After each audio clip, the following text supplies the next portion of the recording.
வணக்கம் நண்பா. TNSTC latest செய்திகள். தமிழ்நாடு பட்ஜெட்டில் போக்குவரத்து தொழிலாளர்களுக்கு முழு அகவிலைப்படி உயர்வை வழங்கும் வகையில் நிதி ஒதுக்க வேண்டும். பட்டாளி மக்கள் கட்சி தலைவர் அன்புமணி வெளியிட்டுள்ள அறிக்கை. அதிகபட்சமாக 19,000 வரை அகவிலைப்படி உயர்வு வழங்கப்பட வேண்டும். வேண்டிய ஓய்வூதியர்களுக்கு ரூபாய் 4,000 மட்டுமே அகவிலைப்படி உயர்வு வழங்கப்பட்டிருக்கிறது.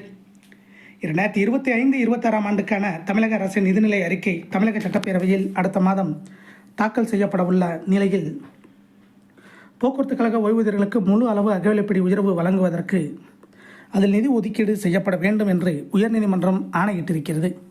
எனவே தொழிலாளர்கள் அனைவருக்கும் முழு அகவிலைப்படி உயர்வு வழங்கும் வகையில் 2025-26 ஆண்டுக்கான நிதிநிலை அறிக்கையில் தமிழக அரசு நிதி ஒதுக்கீடு செய்ய வேண்டும் என வலியுறுத்தி கேட்டுக்கொள்கிறேன்.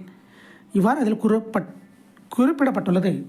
இதை போன்ற போக்குவரத்து துறை அப்டேட்டுகளை தெரிந்து கொள்ள நம்ம சேனல் சப்ஸ்கிரைப் பண்ணுங்கள், ஷேர் பண்ணுங்கள், லைக் பண்ணுங்கள். நன்றி, வணக்கம்.